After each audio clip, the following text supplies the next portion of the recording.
Praise the Lord. ദൈവനാമത്തിന് മഹത്വമുണ്ടാകട്ടെ.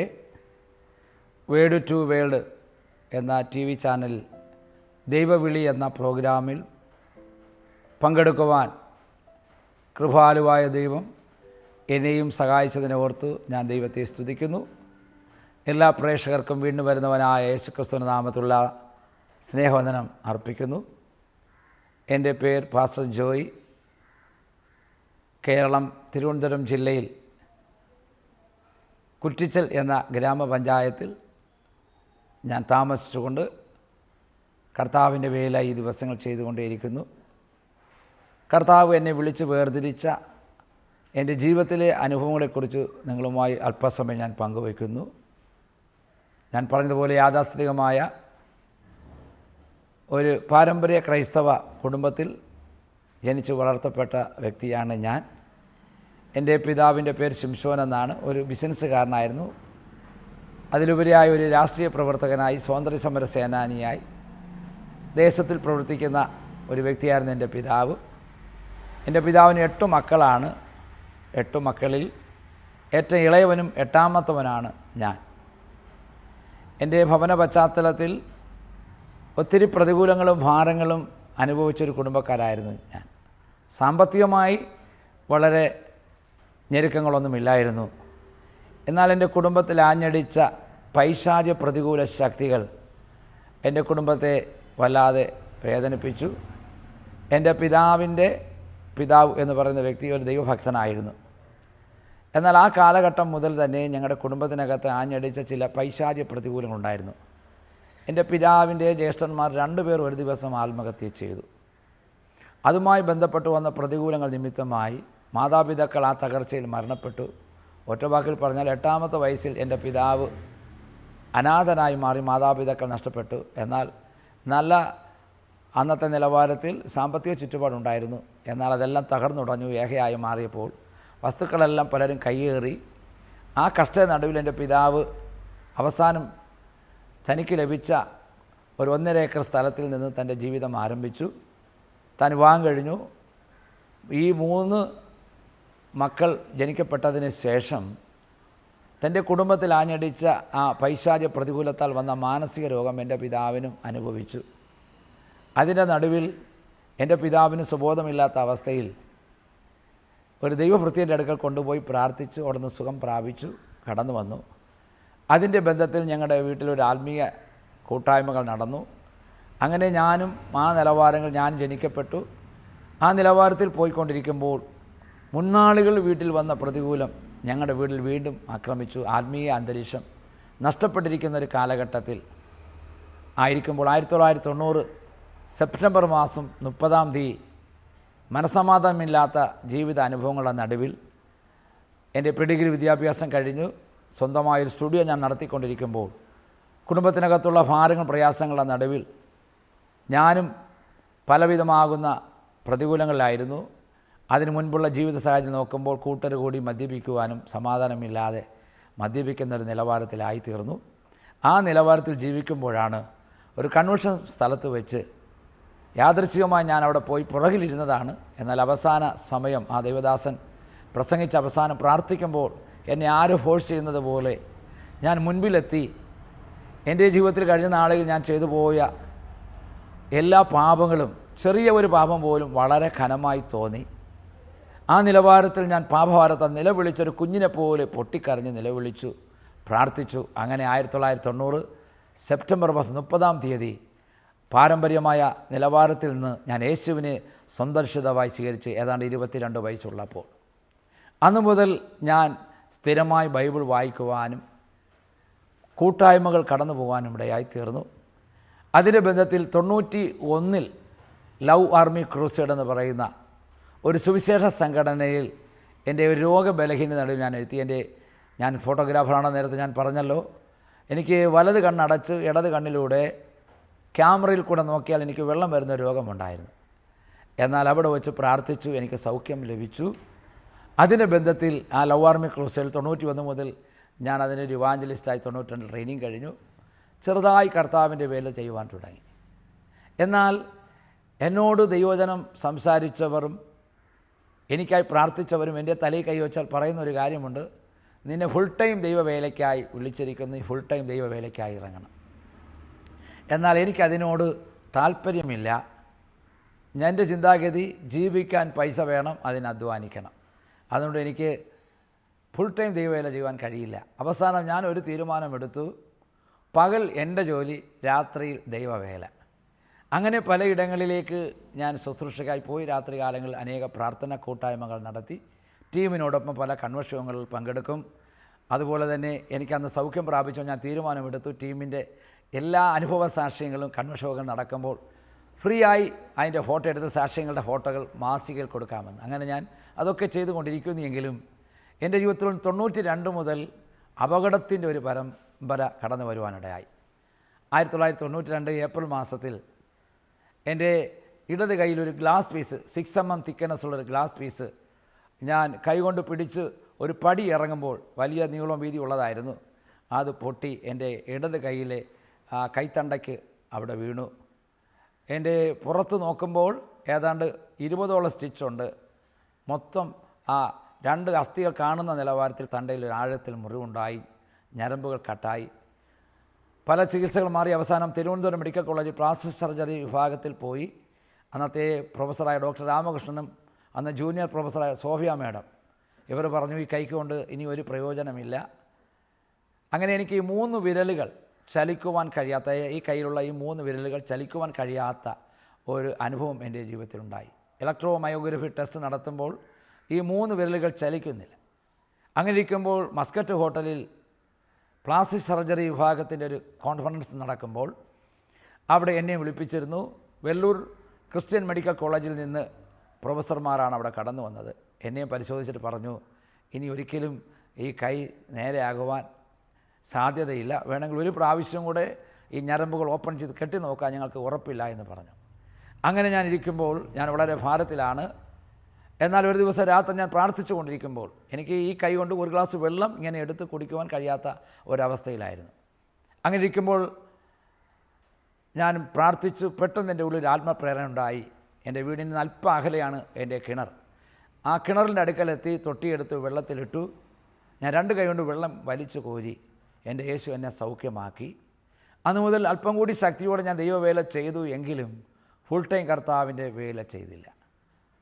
അപകടത്തിൻ്റെ പരമ്പര അതിനെക്കുറിച്ച് പറഞ്ഞാൽ, അത് മാത്രം പറഞ്ഞാൽ തന്നെ 1 മണിക്കൂർ നീണ്ടുപോകും. മരിക്കത്തക്ക 7 അപകടങ്ങൾ എൻ്റെ ജീവിതത്തിൽ കടന്നു വന്നു. അവസാനത്തെ അപകടം 2000-ലാണ് എനിക്ക് സംഭവിച്ചത്. അപ്പോഴൊക്കെ ഞാൻ കർത്താവിൻ്റെ വേലയിലാണ്.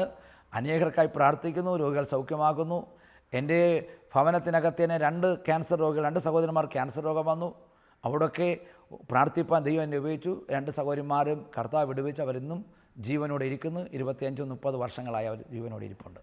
എങ്കിലും എൻ്റെ ജീവിതത്തിൽ ഞാൻ ഫുൾ ടൈം കർത്താവിൻ്റെ വേലയ്ക്കായി സമർപ്പിച്ചില്ല. എന്നാൽ അത് നിമിത്തമായി അതാണോ എന്ന് എനിക്കറിയത്തില്ല, അപകടങ്ങളുടെ ഒരു വലിയ പരമ്പര എൻ്റെ ജീവിതത്തിൽ വന്നുകൊണ്ടേയിരുന്നു. അങ്ങനെ അവസാനത്തെ അപകടം 2000-ൽ പഴയകട എന്ന സ്ഥലത്ത്, പഴയകട സ്ഥലത്ത് എന്ന് പറഞ്ഞാൽ നേറ്റെങ്കിലും പഴയകടയിൽ എത്തുന്നതിന് മുമ്പായി ഇടത്തോട്ട് റോഡ് തിരിയുന്നുണ്ട്. അവിടെ ഒരു തിയേറ്റർ റോഡുണ്ട്, ഒരു ബണ്ട്, നെയ്യാറിൻ്റെ കരയിലേക്ക് പോകുന്ന റോഡാണ്. അതുവഴി ഞാൻ ഒരു ബണ്ട് റോഡിലൂടെ യാത്ര ചെയ്യുമ്പോൾ എതിരെ വന്ന ഒരു കാറിനും ഞാൻ സഞ്ചരിച്ച ബൈക്കിനും അങ്ങോട്ടും ഇങ്ങോട്ടും പോകാൻ സ്ഥലമില്ലാത്തത് കൊണ്ട് ഞാൻ ബൈക്കിൽ നിന്ന് ഇറങ്ങി പിടിച്ചു നിൽക്കുമ്പോൾ എൻ്റെ ഇടത് കാലിലെ ചുവട്ടിലെ മണ്ണ്, നല്ല മഴയുണ്ടായിരുന്നു, റെയിൻകോട്ട് ഇട്ടിരുന്നു, ഇടത് കാലിലെ മണ്ണ് ഒലിച്ചു പോയി. ഞാൻ ചരിഞ്ഞ് വീഴുവാൻ ഇടയായി. അതേ 3 മലക്കം മറിഞ്ഞാണ് ഒരു 8 അടി താഴ്ചയിൽ വീണത്. പുറകെ എൻ്റെ ബൈക്ക് വന്നു. എൻ്റെ ബൈക്കിൻ്റെ എൻജിൻ ഭാഗമാണെന്ന് എനിക്ക് കരുതുന്നു. എൻ്റെ നെറ്റിയിൽ തട്ടുകയും ബോംബ് പൊട്ടുന്ന പോലെ വലിയൊരു ശബ്ദം എൻ്റെ ഈ ചെവിക്കകത്ത് കേൾക്കുവാനിടയായി. ഉണ്ടായ അനുഭവം, എൻ്റെ മൂക്കിലൂടെ വായിലൂടെ രക്തം ധാരധാരയായി ഒഴുകി. ആ നിലവാരത്തിൽ എന്നിൽ എന്തോ പൊയ്ക്കൊണ്ടിരിക്കുന്നു. എനിക്ക് ഒരു കാര്യം മനസ്സിലായി, ഞാൻ മരണപ്പെടും. പക്ഷേ ഞാൻ അതിനു മുമ്പേ പരിശുദ്ധാത്മാവിൻ്റെ അഭിഷേകം പ്രാപിച്ചിരുന്നു. ദൈവവചനം പറയുന്നു, പരിശുദ്ധാത്മാവ് നമ്മുടെ ബലഹീനതയ്ക്ക് തുണ നിൽക്കുന്നു. റോമാലേഖനം 8-26 വാക്യം അങ്ങനെ എഴുതിയിരിക്കുന്നു. ഔവണ്ണം തന്നെ ദൈവത്തിൻ്റെ ആത്മാവ് നിങ്ങളുടെ ബലഹീനതയ്ക്ക് തുണ നിൽക്കുന്നു എന്ന്. ഈ പരിശുദ്ധാത്മാവ് എന്നിലും ഉണ്ടായിരുന്നു. ഈ രക്തം തറയെ ഒഴുകി ഞാൻ കിടക്കുമ്പോൾ ഞാൻ അറിയാതെ എൻ്റെ വലത് കൈ എൻ്റെ തലയിലേക്ക് വന്നു. ഞാൻ അറിയാൻ എൻ്റെ വായിൽ നിന്ന് അന്യഭാഷ പറയുവാൻ തുടങ്ങി. എന്താണെന്ന് എനിക്കറിയത്തില്ല. ഈ കാറിൽ ഉണ്ടായിരുന്നവർ തന്നെ താഴേക്കിറങ്ങി എന്നെ എടുത്ത് മുകളിലോട്ട് കയറ്റുമ്പോൾ അവർ പറയുന്നുണ്ട്, അവരെല്ലാവരും അക്രൈസ്തവരാണ്, ദൈവവുമായി ബന്ധമില്ലാത്തവരാണ്. അവർ പറയുന്നു അവൻ്റെ തലയ്ക്ക് നല്ല അടി കിട്ടി, ഇവൻ പിച്ചും പേയും പറയുന്നു എന്ന് പറഞ്ഞു. എന്നെ എടുത്തുകൊണ്ട് ആദ്യം നെയ്യാറ്റിൻകര താലൂക്ക് ഹോസ്പിറ്റൽ, ഇന്ന് ജനറൽ ഹോസ്പിറ്റലാണ്, ആ താലൂക്ക് ഹോസ്പിറ്റലിലേക്ക് കൊണ്ടുപോയി. ഡോക്ടർമാർ എക്സ്റേ എടുത്തിട്ട് പറഞ്ഞ് എൻ്റെ മൂക്കിൻ്റെ ആ മുകളിലുള്ള ഇവിടുത്തെ ഈ പാലം എന്ന് പറയുന്ന സ്ഥലം പൊട്ടിപ്പോയി, ഇവൻ മരിച്ചു പോകുമെന്ന് പറയുന്നു. പക്ഷേ അവർക്കൊരു അതിശയം എനിക്ക് അപ്പോഴും ഓർമ്മയുണ്ട്. സാധാരണ മൂക്കിൻ്റെ പാലം പൊട്ടിയാൽ ഓർമ്മ നഷ്ടപ്പെടേണ്ടത് എനിക്ക് ഓർമ്മയുണ്ട്. എൻ്റെ നേരെ മൂത്തൊരു ജ്യേഷ്ഠൻ പോലീസ് ഫോട്ടോഗ്രാഫറായി വർക്ക് ചെയ്യുന്നു. ഞാൻ തന്നെ എൻ്റെ ജ്യേഷ്ഠൻ്റെ, അന്ന് മൊബൈലില്ലാത്തൊരു കാലഘട്ടമാണ്, ലാൻഡ് ഫോൺ നമ്പർ, ഓഫീസിൻ്റെ നമ്പർ പറഞ്ഞു കൊടുത്തു. എൻ്റെ ജ്യേഷ്ഠൻ വന്ന് ഡോക്ടർ പറഞ്ഞു അവൻ മരിച്ചു മൂക്കിൻ്റെ പാലം പൊട്ടിപ്പോയി, മെഡിക്കൽ കോളേജിൽ കൊണ്ടുപോകാൻ പറഞ്ഞു. അങ്ങനെ മെഡിക്കൽ കോളേജിൽ കൊണ്ടുപോയി. അവിടെയും എക്സ്റേ എടുക്കുമ്പോൾ ദൈവം ഒരു അത്ഭുതം ചെയ്തു. ഈ പൊട്ടി അകന്നു പോയത് ലേശം കൂടി അടുത്തൊരു ഹെയർലൈൻ ഫ്രാക്ചറായ ഒരു അനുഭവത്തിലേക്ക് ആയിത്തീർന്നു. എന്നാൽ 2 ദിവസം അവിടെ കിടന്നു. ദൈവം എന്നെ വിടുവിച്ചു. ദൈവം എന്നെ കൊണ്ട് അന്ന് ഞാനൊരു തീരുമാനമെടുത്തു, ഇനി സ്റ്റുഡിയോ വേണ്ട, ഫുൾ ടൈം കർത്താവിൻ്റെ വേല ചെയ്യാമെന്ന്. അങ്ങനെ 2000-ൽ എന്നെ തന്നെ സമ്പൂർണ്ണമായി ഞാൻ സമർപ്പിച്ചു. കർത്താവിൻ്റെ വേല ഇന്ന് ചെയ്തുകൊണ്ടിരിക്കുന്നു. ലവ് ആർമി ക്രൂസൈഡ് എന്ന് പറയുന്ന ഒരു ശുശ്രൂഷയുടെ ബന്ധത്തിൽ ഇന്ന് ഞാൻ ആയിരിക്കുന്നെങ്കിലും എൻ്റെ സ്വന്തം ദേശത്തിലാണ് ദൈവം എന്നെ വിളിച്ച് വേർതിരിച്ചത്. ഞാൻ അതുവരെയും ഫുൾ ടൈം വേലയില്ല, പാർട്ട് ടൈം മതിയെന്ന് പറഞ്ഞു. പക്ഷേ അതിൻ്റെ ബന്ധത്തിലാണ് ഞാൻ ഈ അപകടത്തിൻ്റെ ബന്ധത്തിൽ കർത്താവിൻ്റെ സന്നിധി പൂർണ്ണമായി സമർപ്പിച്ചു. അതോടുകൂടി എന്നിലുണ്ടായ മരണകരമായ അപകടം എന്നിൽ നീങ്ങി. സ്വന്തം ദേശത്തിൽ ഞാൻ 2000-ൽ ഉപവസിപ്പാൻ തുടങ്ങി. ബ്ലസ് കുറ്റിച്ചൽ എന്ന നാമധേയത്തിൽ 2000 മുതൽ ഒരു ഉപവാസ പ്രാർത്ഥന സ്റ്റാർട്ട് ചെയ്ത് ദൈവകൃപയാൽ ഇന്ന് വരെ ആ ദേശത്തിൽ ഉണർവിന് വേണ്ടി അത് ആയിരിക്കുന്നു. എൻ്റെ ദേശത്തിൽ എന്നെ എടുത്തുകൊണ്ട് നടന്ന പലരെയും സ്നാനപ്പെടുത്തുവാനും ദൈവം എന്നെ സഹായിച്ചു എന്ന് പറഞ്ഞാൽ എൻ്റെ ദേശത്തിൽ സ്വന്തം വേല ഞാൻ ചെയ്തുകൊണ്ടിരിക്കുന്നു. അപ്പോൾ തന്നെ ദൈവം അയക്കുന്ന എല്ലാ ഇടങ്ങളിലും കടന്നുപോയി കർത്താവിൻ്റെ മഹത്വമേറിയ വേല ചെയ്യുന്നു. ബ്ലെസ്സിങ് മിനിസ്ട്രീസ് ഓഫ് ഇന്ത്യ എന്ന നാമധേയത്തിൽ കുറ്റിച്ചൽ കേന്ദ്രമായി സ്വന്തമായൊരു മിനിസ്ട്രിയും ഈ ദിവസങ്ങൾ ചെയ്യുന്നു. 100 കണക്കിന് ആൾക്കാർ ഇവിടെ കടന്നു വന്ന് കർത്താവിൽ നിന്ന് വിടുതലും സൗഖ്യവും പ്രാപിക്കുന്നു.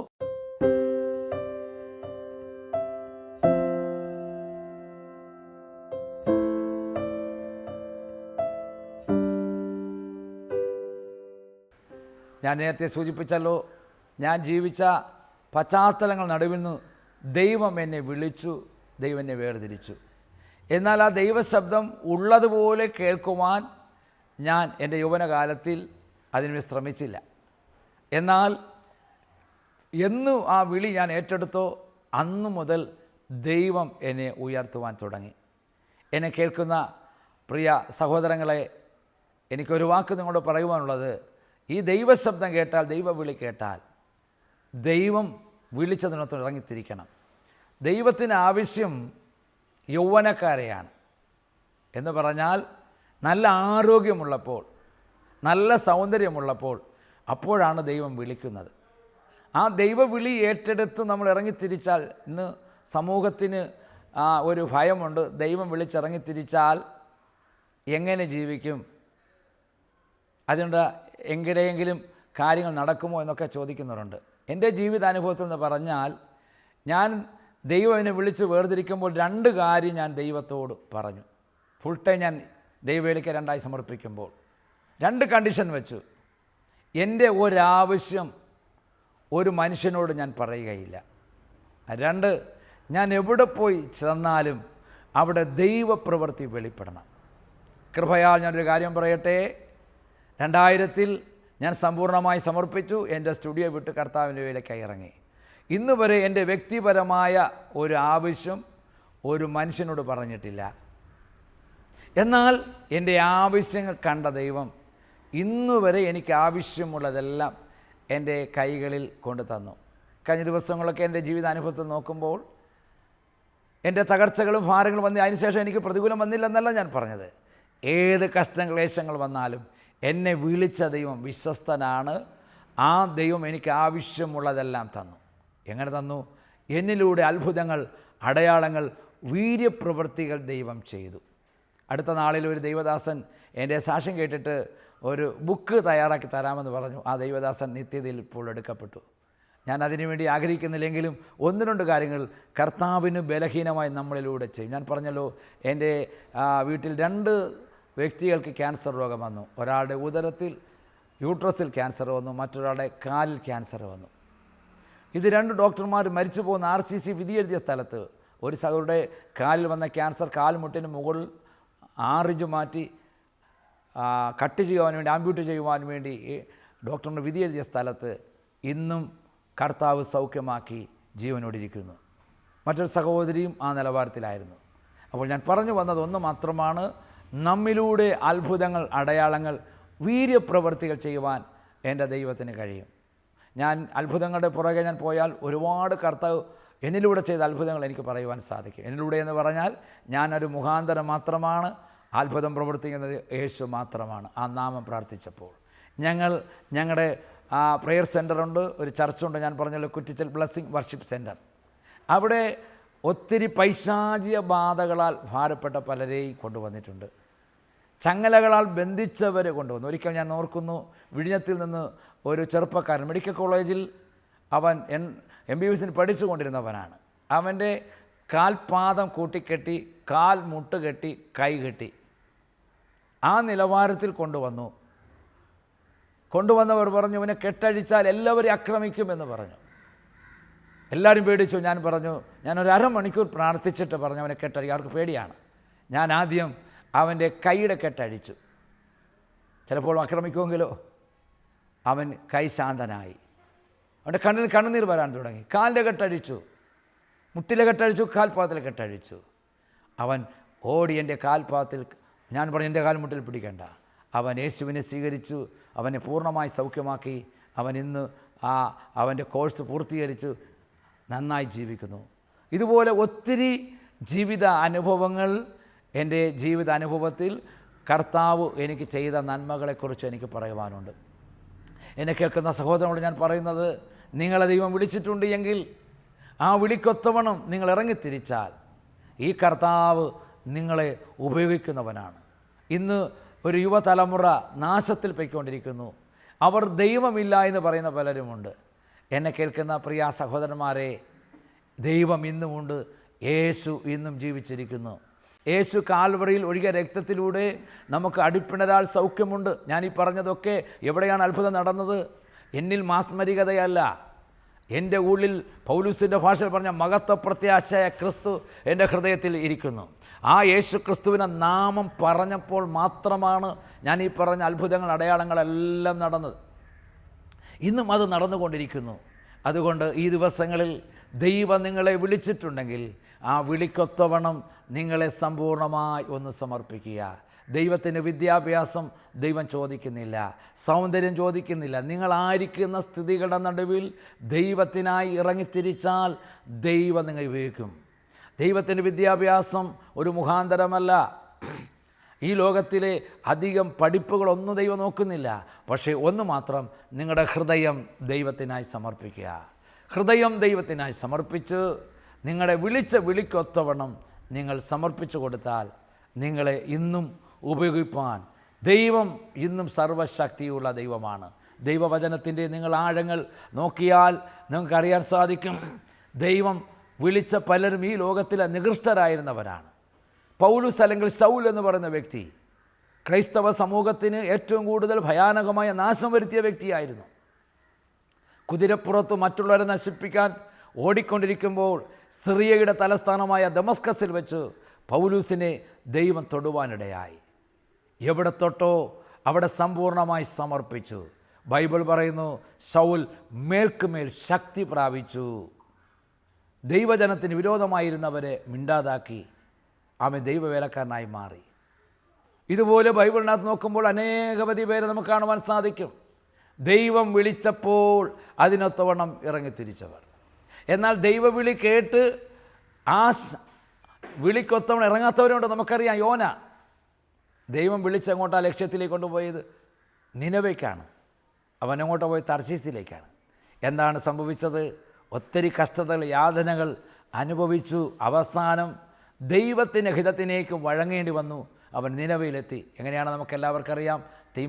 തിമിംഗലത്തിൻ്റെ വയറ്റിൽ കിടന്നു. അവിടെ നിന്ന് ഛർദ്ദിക്കപ്പെട്ടു. ഒത്തിരി പ്രതികൂലങ്ങൾ, നാശങ്ങൾ, കഷ്ടങ്ങൾ അനുഭവിച്ചു. അവനിലൂടെ ദൈവം നിനവേക്കാർക്കൊരു വിടുതൽ ദൈവം കൊടുക്കുവാനും ഇടയായിത്തീർന്നു. പക്ഷേ പിന്നത്തെ നോക്കുമ്പോൾ തന്നിലൂടെ വേറൊരു ശുശ്രൂഷ വെളിപ്പെട്ടതായി നമ്മൾ കാണുന്നില്ല. എന്തുകൊണ്ടെന്നറിയാമോ? ആ വിളി യാഥാർത്ഥ്യത്തോടെ ഏറ്റെടുത്ത് അവൻ അതിനു വേണ്ടി പ്രവർത്തിച്ചില്ല എന്നുള്ളതാണ്. സ്വന്തം സുഖസൗകര്യത്തിന് വേണ്ടി മാത്രം. നമുക്കറിയാം, നിനവേൽ പോയവൻ അവിടെ കുടിൽ കെട്ടിക്കിടക്കുന്നു, ഒരു ആമണക്കിൻ്റെ ചുവട്ടിൽ കിടക്കുന്നു. സ്വയം തൻ്റെ സുഖസൗകര്യം മാത്രം. ഇത് രണ്ടും, ആമണക്ക് ഉണങ്ങിപ്പോയി, കാറ്റത്ത് കുടിൽ പാറിപ്പറന്നുപോയി. അവൻ അതിനു വേണ്ടി മാത്രം കരയുമ്പോൾ ദൈവം ചോദിച്ചൊരു ചോദ്യമുണ്ട്. യോനയെ, 1,00,000 ചില്ലുവാനും ജനം ഇടങ്കയും വലങ്കയും തിരിച്ചറിയാൻ പാടില്ലാതെ വേദനിക്കുമ്പോൾ നിനക്ക് അവരെക്കുറിച്ചൊരു അയ്യോഭാവമില്ലല്ലോ. ഇന്നലെ കണ്ടു ഇന്ന് വാടിയ ഒരു ആമണക്ക്, ഒരു കുടിലിന് വേണ്ടി നീ വ്യാകുലപ്പെടുന്നുവോ? എന്നെ കേൾക്കുന്ന പ്രിയ സഹോദരങ്ങളെ, ഈ യോന പിന്നെ ഉപയോഗിക്കപ്പെട്ടിട്ടില്ല എന്ന് കാണുവാൻ സാധിക്കും. എന്നാൽ അതുകൊണ്ട് ദൈവവിളി ഏറ്റെടുത്ത് യഥാർത്ഥമായി ഇറങ്ങിത്തിരിക്കുന്നവരെ ദൈവം ഉപയോഗിക്കും. എന്നാൽ വിളി ഏറ്റെടുക്കാതെ മടങ്ങിപ്പോകുന്നവർ ദൈവം ഉപയോഗിച്ചു. ദൈവം മടക്കി കൊണ്ടുവന്നു. അതാണ് യോനയുടെ കാര്യം. അതുകൊണ്ട് ഞാൻ ഒരു കാര്യം കൂടി പറഞ്ഞ് നിർത്തുവാൻ പോകുന്നു. ഈ ദിവസങ്ങളിൽ ദൈവം നിങ്ങളെ വിളിച്ച വിളിക്കൊത്തവണ്ണം നിങ്ങൾ ദൈവത്തിനായി നിലനിൽക്കുക. പ്രത്യേകിച്ച് യൗവനക്കാരോട് പറയാൻ എനിക്കൊന്നേ ഉള്ളൂ, എൻ്റെ യേശു കർത്താവ് ഇന്നും ജീവിക്കുന്നു. ആ യേശുവിനെ സ്നേഹിക്കുക, യേശുവിൻ്റെ കൽപ്പന അനുസരിച്ച് ജീവിക്കുക. യേശു പറഞ്ഞു, ഒരുവൻ എന്നെ അനുഗമിപ്പാൻ ഇച്ഛിച്ചാൽ തന്നെത്താൻ ത്യജിച്ച് നാൾതോറും തൻ്റെ ക്രൂശ് എടുത്ത് എന്നെ അനുഗമിക്കട്ടെ. യേശു ചുമന്ന ക്രൂശ് നമ്മൾ ഇനി ചുമക്കണ്ട. നമ്മുടെ ജീവിതത്തിൽ ദൈവം വെച്ച ചില കഷ്ടതകളും ഭാരങ്ങളുണ്ട്. അതൊക്കെ ഇരിക്കുമ്പോൾ തന്നെ കർത്താവിനെ വിളി ഏറ്റെടുക്കുക, കർത്താവിൻ്റെ പാത യാത്ര ചെയ്യുക. കർത്താവ് നമ്മളെ അനുഗ്രഹിക്കും. നമ്മൾ പാടുന്നൊരു പാട്ടുണ്ട്, യാത്ര ചെയ്യും ഞാൻ ക്രൂശ് നോക്കി, യുദ്ധം ചെയ്യും ഞാൻ യേശുവിനായി, ജീവൻ വച്ചിടും എൻ്റെ യേശുവിനായി അന്ത്യശ്വാസം വരെയും. ഈ ദിവസങ്ങളിൽ അന്ത്യശ്വാസം വരെയും ഈ യേശുവിനായി നിങ്ങളെ തന്നെ സമർപ്പിച്ച് ജീവിച്ചാൽ നമ്മുടെ ജീവിതം ഇവിടെ കൊണ്ട് അവസാനിപ്പിക്കുന്നില്ല, തീരുന്നില്ല. നമുക്കെല്ലാവർക്കും ഒരു കർത്തവ്യമുണ്ട്, ഒരു ലക്ഷ്യമുണ്ട്. എന്താണ് അതിൻ്റെ ലക്ഷ്യം? നമ്മളെ ചേർക്കുവാൻ യേശു മേഘാരൂഢനായി വേഗത്തിൽ വരും. കർത്താവ് താൻ ഗംഭീരനാദത്തോടും പ്രധാന ദൂതൻ്റെ ശബ്ദത്തോടും സ്വർഗത്തിലെ കാഹളത്തോടും കൂടി ഇറങ്ങി വരും. അന്ന് ക്രിസ്തുവിൽ മരിച്ചവർ മുൻപേ ഉയർത്തെഴുന്നേൽക്കും. പിന്നെ ജീവനോടെ ശേഷിക്കുന്ന ആ മേഘങ്ങളിൽ ആ കർത്താവിനെ എതിരേൽക്കാൻ എടുക്കപ്പെടും. അതുകൊണ്ട് കാലം ഇനി ഏറെയില്ല, കർത്താവിൻ്റെ വരവ് ഏറ്റവും അടുത്തിരിക്കുന്നു. അതുകൊണ്ട് മനസ്സാന്തരപ്പെട്ട് സുവിശേഷത്തിൽ വിശ്വസിച്ച് നിങ്ങളെ വിളിച്ച വിളിക്ക് യോഗ്യമാവണ്ണം പൂർണ്ണ വിനയത്തോടെ നടന്ന് കർത്താവിൻ്റെ വേല ചെയ്യുവാൻ നിങ്ങളെ ഒന്നുകൂടെ ഞാൻ ആഹ്വാനം ചെയ്യുന്നു. ദൈവം നമ്മെ അനുഗ്രഹിക്കട്ടെ.